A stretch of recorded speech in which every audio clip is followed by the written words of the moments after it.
بسم اللہ۔ لا حول ولا قوة الا باللہ العلی العظیم۔ اعوذ باللہ من الشیطان اللعین الرجیم۔ بسم اللہ الرحمن الرحیم۔ الحمد للہ رب العالمین، الصلاۃ والسلام علی اشرف الانبیاء والمرسلین وسیدنا ونبینا وطبیب نفوسنا وحبیب قلوبنا ومولانا بالقاسم محمد وآلہ الطیبین الطاہرین المعصومین المظلومین ولعنۃ الدائمہ علی اعدائہم اجمعین من الآن الی قیام یوم الدین۔ اما بعد فقال اللہ تبارک و تعالی فی کتاب المبین هو اصدق الصادقین وقولہ الحق۔ بسم اللہ الرحمن الرحیم۔ لقد خلقنا الانسان فی احسن تقویم۔ ناظرین، عظمت انسان کے عنوان سے آج اس عشرۂ مجالس کی نبی مجلس ہے، جسے آپ نوگامہ سادات عزاداری چینل پر مشاہدہ فرما رہے ہیں۔ یقیناً سننے والوں کے ذہن میں آیت کے معنی جاگزی ہو چکے ہوں گے۔ صرف سعادت و تبرک کے حصول کی خاطر ترجمہ عرض کرتا ہوں کہ ارشاد ہے کہ ہم نے انسان کو بہترین نظام کے تحت پیدا کیا، یعنی آسان سے جملے میں یوں عرض کروں کہ انسان کو سب سے اچھا بنایا، اس سے اچھا کسی شے کو نہ بنایا، اور ساری کائنات کو اس کے لیے بنایا۔ جو کچھ بھی ہے وہ سب انسان کے لیے ہے، تو ساری کائنات انسان کے لیے ہے اور انسان اس کے لیے ہے۔ شرافت کا تقاضا یہی ہے کہ جس نے دامن کو نعمتوں سے مالا مال کیا ہو، جس نے چلنے کے لیے زمین بنائی ہو، حیات کے لیے ہوا بنائی ہو، کھانے کے لیے غذا کا انتظام کیا ہو، یہ زندگی اسی کے لیے گزرنا چاہیے۔ دیکھیے، اگر کوئی کسی کو بناتا ہے، کسی بھی شے کو بناتا ہے، تو بنانے والا بہتر جانتا ہے کہ اس کے لیے کیا شے مفید ہے اور کیا مضر ہے۔ چھوٹی چھوٹی چیز بنانے والی کمپنیاں، اس کے ساتھ میں چھوٹی سی بکلیٹ ہوتی ہے جس میں لکھا ہوتا ہے آپ اس کا استعمال کیسے کرو گے، یہ استعمال کیسے ہوگی۔ تو یہ اتنی عظیم مخلوق اللہ کی، جس کا ثانی کائنات میں نہیں ہے، اس نے اس کے لیے بھی انتظام کیا کہ اسے بتایا جائے کہ کیا اس کے حق میں مفید ہے اور کیا اس کے حق میں مضر ہے۔ اسی کے لیے اس نے ایک کتاب ساتھ ساتھ بھیجی، نور کے ساتھ ساتھ کتاب کا انتظام کیا۔ نور محمد و آل محمد اور کتاب قرآن مجید۔ بغیر معلم کے کتاب کبھی سمجھ میں آتی نہیں ہے۔ کتاب کو سمجھنے کے لیے معلم کا ہونا ضروری ہے۔ معلم ہوگا تو کتاب سمجھ میں آئے گی، ورنہ کتاب سمجھ میں نہیں آئے گی۔ دیکھیے، دنیاوی کتابیں بھی جو ہمارے سامنے ہیں، یہ بغیر نور کے پڑھی نہیں جا سکتی۔ اگر تاریک ہوئی ہو، اندھیرا ہو، کتاب کتنی آسان کیوں نہ ہو، لیکن اسے ہم پڑھ نہیں سکتے۔ اسے پڑھنے کے لیے اجالے کی ضرورت ہے، روشنی کی ضرورت ہے۔ اگر یہ روشنی نہ ہو اور کتاب ہو، تو یہ کتاب بغیر اس نور اور روشنی کے ہمارے لیے مفید نہیں ہو پائے گی۔ کتاب کے مفید ہونے کے لیے نور کا ہونا ضروری ہے، اجالے کا ہونا ضروری ہے۔ جب تک اجالا نہ ہوگا تب تک الفاظ سر دھنتے ہوئے نظر آئیں گے، اور صرف تاریکی اور سناٹا ہوگا، اس کے سوا کچھ نہ ہوگا۔ لذا وہ جن لوگوں نے یہ کہا کہ ہم کو صرف کتاب خدا کافی ہے، یہ لگتا ہے کہ حقائق کے ذیل میں جملہ نہ تھا، یہ عصبیت کے ذیل میں جملہ تھا۔ ورنہ کتاب کسی بھی لیے کافی اس وقت تک نہیں ہو سکتی جب تک کتاب کا سمجھانے والا کوئی نہ ہو۔ تو آج یہ کتاب بھی وہاں سے آئی ہے، نور بھی وہیں سے آیا تھا، نہ نور یہاں کا ہے نہ کتاب یہاں کی ہے، کتاب بھی وہاں کی ہے اور نور بھی وہاں کا ہے۔ تو یہ کتاب آج ہمارے سامنے باقی ہے، جو دلیل ہے اس بات کی کہ وہ نور بھی ضرور ہوگا جو وہاں سے آیا ہے، اس لیے کہ اس کتاب کو اس زمانے کے اجالے میں پڑھا نہیں جا سکتا، سمجھا نہیں جا سکتا۔ لہذا کتاب آج ہمارے درمیان میں ہے تو اس کا مطلب یہ کہ نور بھی ہوگا۔ دیکھیں یہ عجیب ہے، خود کتاب اور یہ نور، ان دونوں میں ایسا التزام ہے کہ یہ ایک دوسرے سے کبھی جدا ہونے والے نہیں ہیں۔ کیسا سچ کر کے دکھایا تھا حسین ابن علی نے نانا کے اس قول کو، ٹھیک ہے نا، کہ میں تمہارے درمیان میں دو چیزیں چھوڑ رہا ہوں، ایک کتاب اور ایک اطاعت، اور یہ کبھی جدا نہیں ہوں گے۔ تو سر تن سے جدا ہو گیا تھا، لیکن نیزے کی بلندی سے آیات الہی کی تلاوت ہو رہی تھی تاکہ زمانہ سمجھ لے کہ ہمارا کتاب خدا سے اتنا مضبوط ناطہ اور رشتہ ہے، اتنا مضبوط ناطہ اور رشتہ ہے کہ سر تن سے جدا ہو سکتا ہے لیکن ہمارا رشتہ قرآن مجید سے قطع نہیں ہو سکتا۔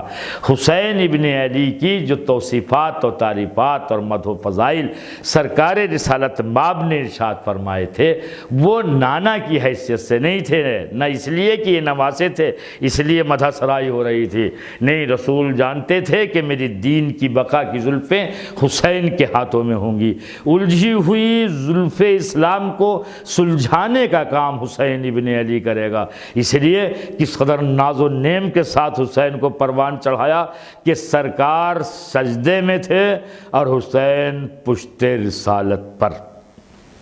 دیکھیں میں نے بہت سوچ سمجھ کے جملہ استعمال کیا ہے، آپ بہت توجہ سنیے گا کہ رسول سجدے میں تھے اور حسین پشت رسالت پر۔ میں نے نہیں کہا کہ صلی اللہ محمد وآل محمد، میں نے نہیں کہا کہ حسین جو تھے وہ پشت محمد مصطفیٰ پر تھے، یہ نہیں کہی بات میں نے کہا پشت رسالت پر تھے، اس لیے قرآن کہہ چکا ہے کہ ما محمد الا رسول، محمد رسول کے سوا کچھ بھی نہیں ہے۔ یہاں سے ایک بات آپ سے گزارش کرنا چاہتا ہوں اور معلوم کرنا چاہتا ہوں آپ سے، دیکھیے یہ واسطہ جو ہے صرف کیمرہ ہے آپ کے ہمارے درمیان میں، مگر بات تو پہنچ ہی رہی ہے۔ یہ جب حسین پشت رسول پر آئے تو سرکار رسالت مآب اکثر 3 بار یا 7 بار ذکر کیا کرتے تھے۔ تو پشت رسول پر حسین کے آنے کے بعد یہ ذکر بڑھا یا گھٹا؟ یعنی کہ ایسا ہوا کہ 2 مرتبہ ذکر کرنے کے بعد سرکار نے سجدے سے سر اٹھا لیا، 5 بار ذکر کرنے کے بعد سجدے سے سر ہٹا لیا؟ نہیں، متفق علیہ ہے یہ بات کہ 72 بار سرکار رسالت نے ذکر سجدہ کیا۔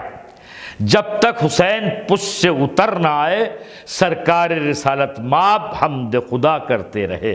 تو یہاں سے بالکل یہ بات صاف ہو گئی کہ جہاں حسین آ جائے وہاں ذکر خدا میں اضافہ ہوتا ہے، ذکر کم نہیں ہوتا۔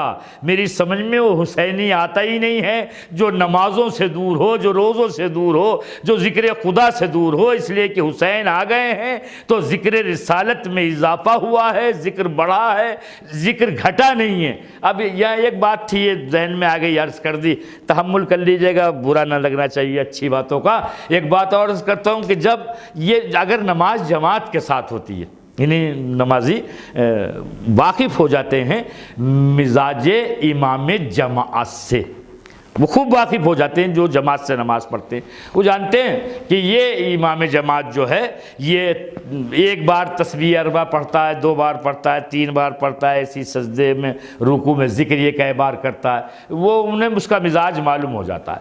اور کبھی خدا نخواستہ اگر مزاج اور اس عادت کے خلاف بات ہوتی ہے تو اس میں نمازیوں میں اضطراب پیدا ہو جاتا ہے کہ یہ آج کیا ہوا ہے، مثلا کہ یہ رکوع سے سیدھے کھڑے ہی نہیں ہو رہے ہیں، تو یہ ذکر رکوع کیے ہی جا رہے ہیں، سجدے سے سر ہی نہیں اٹھا رہے ہیں۔ دیکھیے یہی ایسا ہی کچھ مسجد نبوی میں بھی ہوا، اس لیے کہ جو نماز پڑھتے تھے وہ جانتے تھے سرکار رسالت مآب کتنی بار ذکر کرتے ہیں۔ اب حسین پشت رسول پہ آ گئے ہیں، ادھر مشیت کا تقاضا یہ ہے کہ رسالت اس وقت تک سر نہ اٹھائے جب تک امامت خود سے پشت سے اتر نہ آئے۔ تو اب یہ ذکر بڑھا 3 بار 5 بار 7 بار 10 بار 12 بار 15 بار 20 بار، تو جو نمازی تھے ان کا اضطراب بڑھا۔ کیا ہوا؟ کیا کوئی وحی آ رہی ہے؟ نزول وحی ہو رہا ہے؟ کیا جبرائیل آ گئے ہیں؟ یہ سجدے سے سرکار سر کیوں نہیں اٹھا رہے ہیں؟ لذا انہوں نے ایک مرتبہ اپنے سروں کو سجدوں سے اٹھایا، توجہ، سروں کو سجدے سے اٹھایا، دیکھا پشت رسالت پر حسین بیٹھے ہوئے ہیں، حسین کو دیکھا اور پھر سر سجدے میں رکھ دیا۔ بات پہنچ گئی نہیں؟ حسین کو دیکھا اور سر پھر سجدے میں رکھ دیا۔ یہ اللہ نے کہا ہوگا بڑے بدعت کے نعرے لگاؤ گے، بڑا ادھر ادھر کی باتیں کرو گے تو نہ صحیح کہ مسجد نبوی میں اپنے رسول کی موجودگی میں تمہارے سروں کو عظمت امامت کے سامنے نہ جھکوا دوں۔ یہ عظمت حسین کے سامنے اصحاب کے سر جھک رہے تھے۔ اچھا کیا یہ ہوا کہ بعد میں رسول نے کہا ہو تمہاری نماز باطل ہو گئی ہے اس لیے کہ 2 سجدے ہیں ایک رکعت میں؟ یہ سجدے تو 3 ہو گئے، یہ سجدے 3 ہو گئے۔ حسین کو دیکھا اور سجدے میں رکھ دیا، تو یہ 2 سجدے تو اللہ کے لیے تھے، یہ ایک سجدہ کس کے لیے تھا؟ میں اس سے آگے بڑھ کے کچھ کہوں گا بھی نہیں، میری جرت بھی اتنی نہیں ہے اس سے آگے بڑھ کے کچھ کہہ سکوں۔ میں تو جو اپنے جملوں کا ذمہ دار ہوں جو عرض کر رہا ہوں، آپ کیا کیا سمجھ جائیں گے یہ آپ جانیں۔ حسین کو دیکھا اور سر سجدے میں رکھ گیا۔ مجھے کہیں نہیں ملا کہ سرکار نے کہا ہو نماز باطل ہو گئی ہے، نماز دوبارہ سے پڑھیے۔ یہ عظمت امامت تھی جس کے سامنے سجدے میں طول ہو رہا تھا، ادھر حسین کو دیکھ کے یہ اپنے سر سجدے میں رکھ رہے تھے۔ 72 بار سرکار نے ذکر خدا کیا۔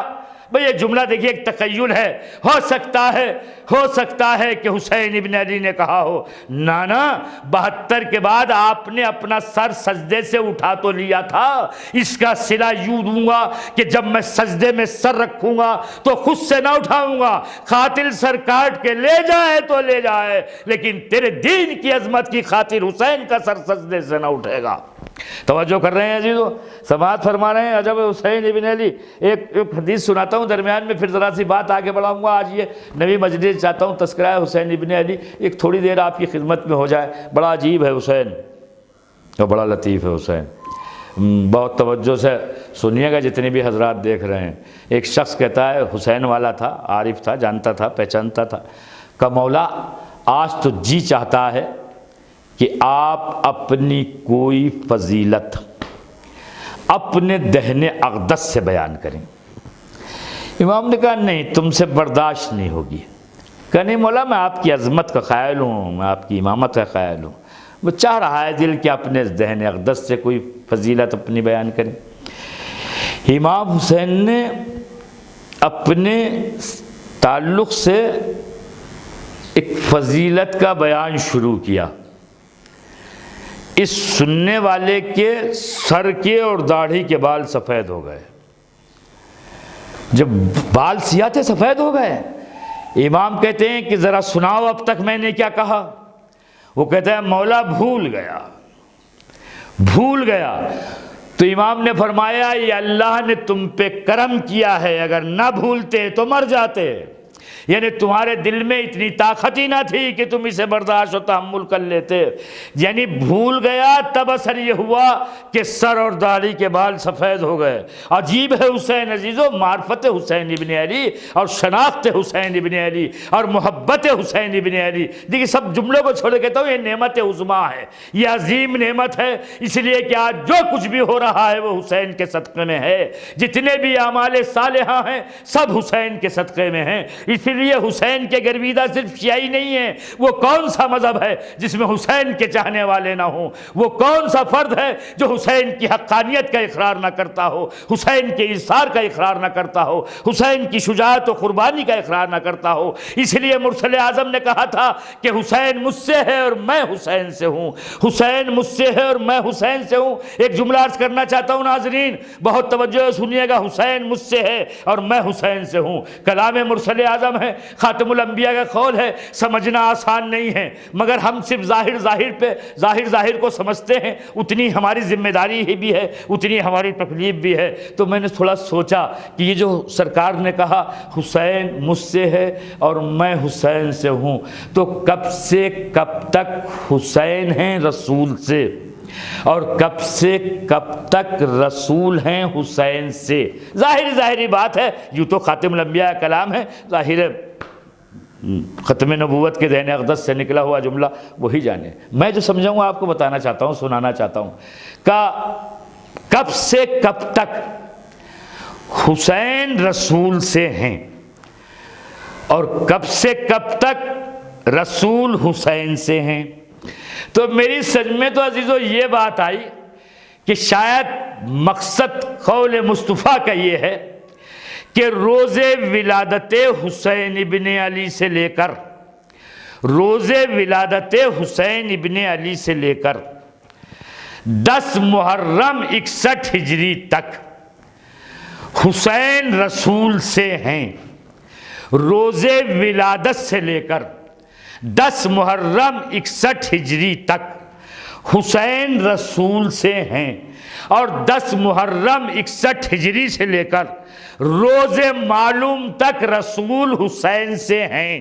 اللہ اکبر، بات پہنچ رہی ہے۔ 10 محرم 61 ہجری سے لے کر روز معلوم تک رسول حسین سے ہیں۔ مقصد سمجھ رہے ہیں؟ یعنی رسالت مصطفیٰ حسین سے ہے بعد کربلا، نبوت مصطفیٰ حسین سے ہے بعد کربلا، مقصد رسالت حسین سے ہے بعد کربلا، ابلاغ کا تحفظ حسین سے ہے بعد کربلا، دین کا تحفظ حسین سے ہے بعد کربلا۔ تو یعنی روز ولادت سے لے کر 10 محرم 61 ہجری تک حسین مجھ سے ہے، اور 10 محرم 61 ہجری سے لے کے روز معلوم تک میں حسین سے ہوں۔ یا جملہ پلٹ کے ناظرین یوں عرض کروں کہ شاید سرکار کا مقصد یہ ہے، سرکار یہ کہنا چاہتے ہیں کہ 10 محرم تک روز ولادت حسین ابن علی سے لے کر 10 محرم 61 ہجری تک میرے ذریعے حسین تک پہنچو۔ روز ولادت حسین سے لے کر 10 محرم 61 ہجری تک میرے ذریعے حسین تک پہنچو، اور 10 محرم 61 ہجری کے بعد روز معلوم تک حسین کے ذریعے مجھ تک پہنچو۔ یعنی اگر مجھے پانا ہے تو حسین تک جانا پڑے گا، مجھے سمجھنا ہے تو حسین کو سمجھنا پڑے گا۔ اللہ اکبر، العظمت للہ، العظمت للہ۔ یہ میرے جیسے انسان کے بس کی بات نہیں ہے کہ میں فضائل حسین ابن علی بیان کر سکوں، مگر میں نے تاریخ کے جھروکے سے دیکھا ہے کہ ایک شخص آیا ہے۔ دیکھیے اب جو میں روایت پڑھنا چاہ رہا ہوں اسے لوگ کہتے ہیں کہ یہ کہاں ہے اور یہ تو ضعیف ہے اور تو ایسا ہے اور کیسا ہے، ہوگا یہ سب باتوں کو چھوڑیے۔ میں جو نتیجہ بیان کرنے جا رہا ہوں آپ کی خدمت میں، اس پہ کسی کو اعتراض ہو تو ضرور مجھ سے رابطہ کرے۔ ایک شخص آیا ہے خدمت رسول میں، اس نے آنے کے بعد پوچھا سرکار میری قسمت میں اولاد ہے؟ اللہ کے نبی نے کہا تمہاری قسمت میں اولاد نہیں ہے۔ مایوس ہوا، بزم محمد مصطفیٰ سے اٹھا، در مسجد پہ حسین سے ملاقات ہو گئی۔ اترے ہوئے چہرے کو دیکھ کر، چہرے کی رنگت زرد دیکھ کر، اضطراب کے آثار اس کی پیشانی سے نمایاں دیکھ کر، رحمت العالمین کے نواسے نے کہا کچھ لگتا ہے پریشان سے ہو، بات کیا ہے؟ کہا آپ کے نانا کے حضور آیا تھا، ان سے معلوم کیا تھا میری قسمت میں اولاد ہے۔ آپ کے نانا نے منع کر دیا، کہہ دیا کہ تمہاری قسمت میں اولاد نہیں ہے۔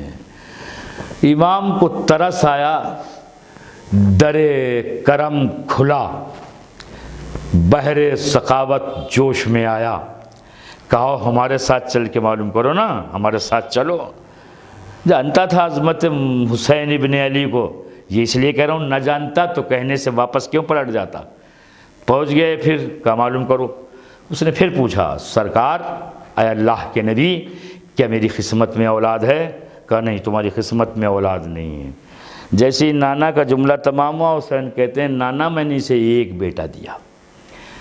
کہا بیٹا حسین اس کی قسمت میں اولاد نہیں ہے۔ کہا میں نے اسے 2 بیٹے دیے۔ کہا بیٹا اس کی قسمت میں اولاد نہیں ہے۔ کہ نانا میں نے اسے 3 بیٹے دیے۔ کہ بیٹا حسین کی قسمت میں اولاد نہیں ہے، کہ میں نے اسے 4 بیٹے دیے۔ بات پہنچ گئی 7 بیٹوں تک، ٹھیک۔ اب جبرائیل نازل ہوئے اور کہا بس نبی بات تمام کرو، مشیت مائل بعطا ہے، حسین کہتے رہیں گے وہ دیتا رہے گا، حسین کہتے رہیں گے وہ دیتا رہے گا۔ اللہ، اب یہاں سے معلوم ہے اعتراض کیا ہوتا ہے؟ اعتراض یہ ہوتا ہے کہ عجیب حال ہے صاحب، تمہیں ایک طرف تو کہتے ہو کہ سب کی ایک ہی بات ہے، سب ایک نور کے حصے ہیں، جو ایک کی بات ہے وہ دوسرے کی بات ہے، یہاں تو نانا اور نواسے کے قول میں اختلاف ہو رہا ہے، نبی و امام کے قول میں اختلاف ہو رہا ہے۔ میں نے کہا جی اختلاف کیا ہو رہا ہے؟ کہا نانا کہہ رہا ہے تمہاری قسمت میں اولاد نہیں ہے، حسین کہہ رہے ہیں میں نے 1 بیٹا دے دیا، 2 دے دیے، 3 دے دیے، رسول منع کرتے رہے قسمت میں اولاد نہیں ہے، حسین عطا کرتے ہیں، حسین عطا کرتے رہے، یہ اختلاف نہیں ہوا۔ جب بات کہنے پہ آتے ہو دامن قرت ہاتھ سے چھوٹ جاتا ہے، نہ معلوم کیا کیا کہنے لگتے ہو، ایک طرف ایک بات بتاتے ہو، ایک طرف کہتے ہو کہ نانا کہہ رہا تھا قسمت میں اولاد نہیں ہے، حسین کہہ رہے تھے میں نے عطا کیا، میں نے عطا کیا۔ من کا ظالم، اعتراض کرنے سے پہلے تعصب کی ہے نا کہ آنکھوں سے اتار، یہاں بات اب بھی ایک ہی ہے، کہاں بات میں اختلاف کہاں ہے؟ کہ آپ ہی تو کہہ رہے ہو کہ نانا کہہ رہے تھے قسمت میں اولاد نہیں ہے، قسمت میں اولاد نہیں ہے، حسین کہہ رہے تھے میں نے 1 بیٹا دیا، 2 بیٹے دیے، تو میں نے کہا اختلاف کیا کہاں ہوا؟ رسول اس کی قسمت کا حال بتا رہے تھے، حسین اس کی قسمت بنا رہے تھے۔ رسول کہے تھے قسمت میں اولاد نہیں ہے، حسین کہتے میں نے 1 دے دیا، تو یہاں اختلاف کا ہوا، بات تو ایک ہی ہے۔ اگر وہ یہ کہتا رسول سے مجھے بیٹا عطا کر دیجئے تو تب بھی یہی بات ہوتی، مگر وہ اپنی قسمت کا حال پوچھ رہا تھا کہ میری قسمت میں اولاد ہے یا نہیں ہے۔ رسول کہتے تیری قسمت میں اولاد نہیں ہے۔ اب بحث اس پہ ہوگی کہ حسین کو کسی کی قسمت بنانے کا حق ہے یا نہیں ہے، خالق کی بارگاہ میں یہ اختیار حسین ہے یا نہیں ہے کہ جسے جو چاہے عطا کر دیں۔ اس لیے جبرائیل نے کہا تھا نبی بس مشیت مائل باتا ہے، حسین کہتے رہیں گے اللہ دیتا رہے گا۔ تو یہاں بحث اختلاف کی نہیں ہے، یہاں بحث اختیار کی ہے۔ توجہ کر رہے ہیں عزیزو، اللہ اکبر۔ حسین حسین ہے، حسین حسین ہے، قسمتوں کا وارث ہے حسین۔ میں نے جملہ عرض کر دیا ہے، قسمتوں کا وارث ہے حسین، بقائے کائنات کا ذمہ دار ہے حسین۔ توجہ کر رہے ہیں آپ میری بات پر؟ دیکھیے قرآن کی ایک آیت یاد آ رہی ہے، اسے سن لیجئے، اور تاکہ یہ موضوع بھی ذرا سا تکمیل کے قریب پہنچ جائے۔ موضوع مکمل نہ ہو سکا، میرے خیال سے ساری مجلس سے اگر مبالغتاً جملہ نہیں ہے تو صحیح کہہ رہا ہوں کہ تمہید موضوع میں گزر گئی ہیں، تھوڑی تھوڑی کہیں بات ذرا سی آگے بڑھی ہے پھر پلٹ کے آ گئی ہے، اس لیے کہ موضوع میں وسعت بھی بہت ہے۔ تو اب قرآن کہتا ہے کہ سخر لکم اللیل والنہار والشمس والقمر والنجوم مسخرات بامرہ، عظمت انسان، ساری کائنات انسان کے لیے ہے، جو کچھ ہے انسان کی دست قدرت میں ہے۔ تو اب اللہ کہتا ہے سخر لکم اللیل والنہار، ہم نے تمہارے ہی اختیار میں دیا ہے رات کو، تمہارے ہی اختیار میں دیا ہے دن کو، تمہارے ہی اختیار میں دیا ہے سورج کو، تمہارے ہی اختیار میں دیا ہے چاند کو، اور یہ ستارے بھی تمہارے ہی تابع فرمان ہیں۔ معلوم ہے میں نے اس آیت کیوں پڑھی ہے؟ میں نے اس وقت یہ آیت اس لیے پڑھی ہے کہ اگر وہ افراد نہ ہوتے جو پیشانی انسانیت کا جھومر ہیں، جو رخسار آدم کا غازہ ہیں، جو وجہ خلقت کائنات ہیں، جن کے سر پر فضیلت کا تاج سجا ہے، تو سارا عالم اسلام مل کر اس آیت کو سچا نہیں کر سکتا تھا۔ بتائیں وہ کون لوگ ہیں کہ جن کے قبضے میں دن بھی ہے، جن کے قبضے میں رات بھی ہے، جن کے اختیار میں سورج بھی ہے، جن کے اختیار میں چاند بھی ہے، اور جن کے تابع فرمان ستارے بھی ہیں۔ اب جملہ عرض کرتا ہوں، اگر علی نہ ہوتے، حسن مصطفیٰ نہ ہوتے، حسین شہید کربلا نہ ہوتے، یعنی خانوادہ عصمت و طہارت نہ ہوتا، تو قرآن کو سچا کوئی کیسے ثابت کرتا؟ کوئی ضروری تھا کہ ہو جو سورج کو پلٹائے، چاند کو 2 حصوں میں تقسیم کرے، ستارے کو ڈیوری پہ بنائے، تاکہ قرآن و کلام خدا سچا ثابت ہو کہ انسانوں میں کوئی ہے جس کے اختیار میں سورج بھی ہے، چاند بھی ہے، ستارے بھی ہیں، دن و رات بھی ہے، یعنی وہ چلا بھی جائے، وہ پلٹ کے آ بھی جائے، زنجیر در ہلتی رہے، بستر گرم رہے، وضو کا پانی بہتا رہے، یعنی وہ چلا جائے تو کائنات ٹھہر جائے، تاکہ کلام خدا سچا ثابت ہو کہ دن بھی ان کے اختیار میں ہے، رات بھی ان کے اختیار میں ہے۔ خود وہ وہ دن جسے 10 محرم کہتے ہیں وہ تسخیر تھا بس سے حسین ابن علی. اللہ کیسی کیسی رفتیں و عظمتیں. دیکھیے ایک نادانی ہوئی یزید سے, ایک یزید سے غلطی ہوئی. دیکھیے جیسے میں پڑھ رہا ہوں ویسے ہی سنیے گا, کبھی کچھ اور سمجھ بیٹھے ہیں اسے. یزید سے غلطی ہوئی, اس سے غلطی ہو گئی کہ حسین سے بیعت مانگ بیٹھا. یہ کام یزید کے بزرگوں نے بھی نہیں کیا تھا, انہوں نے تو خالی کاغذ, سادہ کاغذ دے دیا تھا, حسین جو چاہیں لکھ لیں. نہیں, غلط جملہ نکل گیا, معذرت. حسن مصطفیٰ جو چاہیں لکھ لیں, میں اس پہ امضا کرنے کے لیے تیار ہوں, دستخط کرنے کے تیار ہوں, ماننے کے لیے تیار ہوں. ٹھیک ہے نا. اس میں جو شرائط لکھی گئی تھی اس میں کہیں بیعت کا مطالبہ نہیں تھا. ٹھیک ہے نا. یہاں اس سے غلطی ہو گئی کہ پہلی مرحلے میں حسین سے بیعت طلب کر بیٹھا. اب میں جملہ کہتا ہوں جس کے لیے میں نے تمہیداً بات سنائی ہے. اگر امیر شام, حاکم شام حسن مصطفیٰ سے بیعت کا مطالبہ کر لیتا تو پھر صلح نہیں, پھر جنگ ہوتی. جس طرح یزید نے حسین سے بیعت کا مطالبہ کیا تو پھر جنگ ہوئی, صلح نہیں. ایسی اگر وہ بھی حسن مصطفیٰ سے اگر بیعت کا مطالبہ کر بیٹھتا تو پھر جنگ ہوتی, صلح نہیں ہوتی. اس لیے کہ یہ گھرانہ دیکھتا یہ ہے کہ کب صلحوں میں دین کی حفاظت ہے اور کب جنگ میں دین کی بقا ہے. اگر یہ تلوار میان میں رکھنے کے بعد دین محفوظ ہوتا ہے تو ان کی تلوار میان میں چلی جاتی ہے, اور جنگ کرنے میں, لہو اپنا دینے میں, سر کٹانے میں دین کی بقا ہوتی ہے. تو پھر یہ گوت کے پالے بھی قربان کر دیتے ہیں. بات پہنچ رہی ہے نا. یعنی ان کا ہر کام اپنے لیے نہیں, اس کے لیے ہوتا ہے. اور یہی مصداق ہیں کہ احسن تقویم کے کہ ہم نے بہترین نظام کے تحت خلق کیا ہے. وہ افراد جو بہترین نظام کے تحت خلق کیے ہیں وہ محمد مصطفیٰ ہیں, وہ علی مرتضیٰ ہیں, وہ فاطمۃ الزہرا ہیں, وہ حسن مصطفیٰ ہیں, وہ حسین شہید کربلا ہیں, وہ سید الساجدین ہیں, وہ محمد باقر ہیں, وہ جعفر صادق ہیں, وہ موسی کاظم ہیں, وہ علی رضا ہیں, وہ محمد تقی ہیں, وہ علی النقی ہیں, وہ حسن نسکری ہیں, وہ آخر الزماں ہیں. اور کائنات آج باقی ہے اسی فرزند زہرا کے وجود کی بدولت جو احسن تقویم کے مصداق ہیں. یہ تھوڑے چند جملے اور پڑھتا ہوں. یہ لفظ بیعت بھی بڑا عجیب ہے. 2 سوال تھے. بھکاری تھا یزید, بھکاری تھا یزید. 2 سوال لے کے آیا تھا, یا بیعت یا سر. حسین سقی ابن سقی تھے, بیعت کا تو امکان نہ تھا, بیعت کی تو کوئی صورت ہی نہ تھی. اس لیے کہ بیعت حسین کی بیعت نہ ہوتی, حق کی بیعت ہوتی, صداقت کی بیعت ہوتی, عدل کی بیعت ہوتی, انصاف کی بیعت ہوتی, اقدار انسانی کی بیعت ہوتی. اندھیرا چھا جاتا زمانے میں اگر حسین بیعت کر لیتے. نہیں, جملہ بہت کمزور سا کہہ دیا.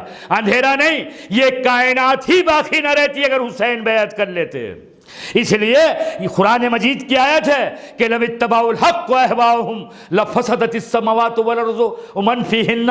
اگر حق ان کی بیعت کر لیتا, حق ان کا اتباع کر لیتا تو نہ زمین باقی رہتی, نہ آسمان باقی رہتا, نہ اس کے درمیان میں پائی جانے والی چیزیں باقی رہتی. توجہ عزیزو, قرآن کہتا ہے کہ حق اگر ان کی بیعت کر لیتا تو نہ زمین باقی رہتی, نہ آسمان باقی رہتا, نہ درمیان میں پائی جانے والی چیزیں باقی رہتی. اس کا مطلب یہ ہے اس کائنات کا وجود دلیل ہے اس بات کی کہ نہ علی مرتضیٰ نے کسی کی بیعت کی تھی, نہ حسن مصطفیٰ نے بیعت کی تھی, نہ حسین شہید کربلا نے بیعت کی تھی. تو حسین نے بیعت سے انکار کر کر زمینوں کو بچا لیا, آسمانوں کو بچا لیا, جو کچھ اشیاء وجودی ہیں سب کو حسین نے بچا لیا. لذا کسی ایک فرد پہ حسین کا احسان نہیں ہے, پوری کائنات پر احسان ہے حسین ابن علی کا. دوسرا سوال تھا اس کا سر, تو سقی ابن سقی کا دروازہ تھا کہ بیعت تو نہیں ہوگی, ہاتھ تو ہاتھ میں نہیں دیں گے, ہاتھ تو ہاتھ میں ہم نہیں دیں گے, لیکن سر مانگا ہے, ایک کی بجائے 72 دیں گے, ایک سر کی بجائے 72 دیں گے. میں نے ایک جملہ عرض کیا تھا کہیں کہ دیکھیے یزید کا بھی ایک منصوبہ تھا, حسین کا بھی ایک منصوبہ تھا, دونوں اپنے اپنے منصوبے پر عمل کر رہے تھے. اور منصوبہ بھی یہیں سے شروع نہیں ہوا تھا, منصوبہ بہت پہلے سے چلا آ رہا تھا. مشیت منتظر تھی کب وہ آئے جس کی بدولت آدم کی نبوت بچ جائے. سن لیجیے گا، کب وہ میدان میں آئے جس کی بدولت نوح کی عظمت بچ جائے، کب وہ آئے جس کی بدولت ابراہیم کی خلت بچ جائے، کب وہ آئے جس کی بدولت موسیٰ کی ہیبت بچ جائے، کب وہ آئے جس کی بدولت خاتم الانبیاء کی رسالت بچ جائے، کب وہ آئے جس کی بدولت یہ کائنات فنا ہونے سے بچ جائے، کب وہ آئے جس کی بدولت مقصد تخلیق کائنات معراج تک پہنچ جائے۔ توجہ کر رہے ہیں میرے جملوں پر؟ یہ حسین تنہا ایک فرد نہیں ہے، 1,24,000 انبیاء خلاصہ ہو گئے تھے ایک ذات حسین ابن علی میں۔ جب صدا استغاثہ سنی تو اپنے آپ کو گہوارے سے گرا دیا۔ حسین سمجھ گئے کہ ششماہا بھی وقت شہادت کو جانتا اور پہچانتا ہے، ظاہر حسین کا بیٹا تھا۔ تو ایک مرتبہ حسین نے اصغر کو اپنے ہاتھوں پہ لیا، چاہتے تھے کہ لے کے چلیں، کہ رباب نے کہا میرے سرتاج ایک لمحے کے لیے میرے بچے کو میرے حوالے کرو۔ حسین نے اصغر کو رباب کے حوالے کیا۔ رباب اصغر کو خیمے کے ایک گوشے میں لے گئیں اور اصغر کے کان میں کچھ کہا۔ مجھے نہیں ملا ہے، کتاب میں نہیں ہے، میرے علم میں نہیں ہے، اگر ہو بھی تو کہ رباب نے اصغر کے کان میں کیا کہا، لیکن ماحول کے تناظر میں مجھے ایسا لگتا ہے کہ رباب نے اصغر کے کان میں کہا ہوگا بیٹا میں سیدانی نہیں ہوں، میرے دودھ کی لاج رکھ لینا، جب تیر حرملہ گلو پہ پڑے تو مسکرا دینا، رونا نہیں۔ بے زمانی میں اصغر نے وعدہ کیا ہوگا مادر گرامی آپ مطمئن رہیں، جب گلے پہ اصغر کے تیر لگے گا تو آپ کا لال مسکرائے گا، روئے گا نہیں، روئے گا نہیں۔ یہ کہنے کے بعد اصغر کو حسین کے حوالے کیا، ایک چادر کو اصغر پہ حسین نے ڈالا، ابا کے دامن میں چھپایا، یعنی چھپانے کے بعد مقتل کی طرف بڑھے، جانے کے بعد کہا ظالموں یہ 6 مہینے کا بچہ 3 دن کا پیاسا ہے، ظالموں اس کی ماں کا دودھ سوکھ گیا ہے، میں تم سے سوال کرتا ہوں کہ اس کی کمسنی پر ترس کھاؤ۔ جب حسین یہ کلمات ارشاد فرما رہے تھے تو ظاہر امام کے اقوال تھے، اثر یہ ہوا کہ ظالموں کی آنکھوں سے آنسو روا ہوئے، منہ پھیر کے رونے لگے۔ اسی اثنا میں اصغر سے کہا تم بھی تو حجت خدا کے پوتے ہو نا، تم بھی تو اپنی حجت تمام کرو۔ یہ کہہ کے ابا کا دامن ہٹایا، اصغر نے 3 دن کی سوکھی ہوئی زبان پہ لبوں پہ پھیرا، چاہتا تھا کہ ماحول بدل جائے، کہ پسر سعد نے حرملہ سے کہا تجھے کیا ہو گیا ہے؟ اختہ کلام الحسین، ارے حسین کے کلام کو خطا کر دے۔ ارے چلائے کمان میں سے شعبہ تیر حرملہ نے جوڑا، ارے ایک مرتبہ تیر کو کمان سے رہا کیا۔ حسین دیکھے میری طرف دیکھے گا آپ، حسین اس طرح اپنے بیٹے کو اپنے ہاتھوں پہ لیے ہوئے تھے۔ اب جو تیر سنسناتا ہوا آیا ہے اس نے اصغر کا گلا اور حسین کا بازو چھیدا ہے۔ اب جملہ محسوس کر سکتے ہیں تو کر لیجئے، حرملہ کے تیر میں اتنا فورس، اتنی قوت، اتنا زور تھا کہ حسین ابن علی آپ نے اگر 6 مہینے کے بچے کو اپنے بازوؤں پہ روک نہ لیتے تو اصغر تیر کے ساتھ ہوا میں چلے جاتے۔ اللہ اللہ، اب گلو اصغر سے تیر حسین کو نکالنا ہے۔ اب حسین نے تیر نکالا تو مقتل کا فقرہ ہے، بچہ باپ کے ہاتھوں پر منقلب ہو گیا۔ واہ مصیبتہ، بچہ باپ کے ہاتھوں پہ پلٹ گیا۔ تیر نکالا ہے، خون اصغر کو چلو میں لیا ہے، جسے نہ زمین قبول کرنے کے لیے تیار ہے نہ آسمان، یہ کہہ کے اپنے چہرے پہ ملا ہے روز محشر نانا کے حضور اسی طرح جاؤں گا، مادر گرامی کے حضور اسی طرح جاؤں گا، پیش خدا اسی طرح جاؤں گا۔ اب اصغر کو حسین لے کے چلے ہیں، لائے اس لیے تھے کہ بچہ 3 دن کا پیاسا تھا، در خیمہ پر پہنچے ہیں، صدا دی ہے رباب اپنے بچے کو لے جا۔ سنیے عزیزو، اگر کلیجے میں دل ہے، رباب اپنے بچے کو لے جا۔ لکھا ہے کہ یہ صدا سننے کے بعد در خیمہ پر رباب نہ آئی، سکینہ آئی ہے۔ دیکھا آبا کے زیر سایہ 6 مہینے کا بھیا اصغر ہے، اب وہ اضطراب بھی نہیں ہے، اب سکون سے ہے اصغر، اب وہ اضطراب و بے چینی نہیں ہے، اب سکون سے ہے اصغر۔ تو سکینہ نے یہ سوچا کہ شاید میرے بابا اصغر کو پانی پلا لائے ہیں، لذا یہ سوچ کے سوال کیا، بابا بھیا کو پانی پلا لائے، بھیا کو پانی پلا لائے، اور اولاد والو بتاؤ حسین اب کیا جواب دے؟ حسین نے دہنے اقدس سے کچھ نہ کہا، ابا کا دامن اصغر کے چہرے سے ہٹا دیا۔ اب جو سکینہ نے دیکھا تڑپ کے فریاد کی، ارے میرے بھیا، کیا 6 مہینے کے بچے بھی ذبح کیے جاتے ہیں؟ کیا 6 مہینے کے بچے بھی نہر کیے جاتے ہیں؟ وَأَصْغَرَ، چند جملے اور سن لیں۔ حسین کے 6 مہینے کے بیٹے کا ماتم ہے، حسین کے 6 مہینے کے لال کا ماتم ہے، اصغر کمسن کا ماتم ہے۔ ہاں میں 2 جملے اور پڑھوں گا، ہو سکتا ہے کسی کی آنکھوں میں آنسو چھلک جائیں، اور وہ آنسو جو روز محشر کی گرمی میں کام آئیں گے، شفاعت کا ذریعہ بنیں گے۔ حسین نے پشت خیمہ پر اصغر کی لحد تیار کرنا شروع کی۔ یہاں سے ایک روایت پڑھتا ہوں، اس روایت کو میں نے کسی شیعہ عالم کی زبان یا قلم سے نہیں سنا اور پڑھا ہے، ایک عالم اہل سنت نے لکھا، میرے دل کو لگی یہ روایت اس لیے پڑھتا ہوں۔ عالم اہل سنت نے لکھا کہ جب حسین پشت خیمہ پر اپنے بچے کی خبر تیار کر رہے تھے تو رباب سے کہا، رباب آؤ تم بھی اس کام میں ہمارے شریک ہو جاؤ۔ رباب آئی، پشت قیام ہے، لحد تیار ہو رہی ہے۔ جب 6 مہینے کے بچے کو حسین نے سپرد خاک کیا تو رباب سے کہا، رباب تم نے اپنے چاند کو مٹی دو۔ ایک مرتبہ رباب نے ایک مٹھی خاک اٹھائی اور یہ کہہ کے واپس پھینک دی، میرے سرتاج یہ مجھ سے نہ ہو سکے گا کہ میرا 6 مہینے کا لال اور یہ جلتی ہوئی خاک کربلا، میرا 6 مہینے کا چاند اور یہ گرما گرم یہ ریگے کربلا، یہ مجھ سے نہ ہو سکے گا کہ میں اپنے چاند کو جلتی ہوئی خاک میں چھپاؤں۔ واہ مصیبت! چند جملے اور سننے، زدار و مصائب تمام ہیں۔ جب حسین بھی تہہ تیغ ہو چکے، سر تن سے جدا ہو چکے، سروں کی گنتی ہو رہی تھی، تو پسر سعد نے کہا، ایک بچے کو حسین اپنے ہاتھوں پہ بھی تو لائے تھے، اس کمسن کا سر کہاں ہے؟ اس بچے کا سر کہاں ہے؟ جاؤ اس بچے کا سر تیار کرو۔ تو نیزہ برداروں کا دستہ میدان کربلا میں وارد ہوا۔ ارے فضہ نے آ کے زینب سے کہا، شہزادی غضب ہو گیا۔ کہا کیا ہوا؟ کہا نیزہ برداروں کا دستہ اصغر کو تلاش کر رہا ہے۔ ارے ظالم زمین میں نیزہ مارتے تھے، ایک جگہ نیزہ در آیا، اب جو نیزہ نکالا 6 مہینے کا اصغر، ارے سر تن سے جدا ہوا۔ رباب تڑپ گئی ہوگی، میرے لال، ارے تجھے لحد میں بھی چین میسر نہ ہوا۔ ظالموں نے رحم نہ کھایا، قبر سے نکالا 6 مہینے کے بچے کا سر تن سے جدا کیا۔ جس جہاں نیزے پہ اکبر کا سر جا رہا تھا وہیں اصغر کا سر بھی جا رہا تھا، جہاں لیلا کے لال کا سر تھا وہاں رباب کے لال کا بھی سر تھا۔ انا للہ و انا الیہ راجعون۔ سیعلم الذین ظلموا ای منقلب ینقلبون۔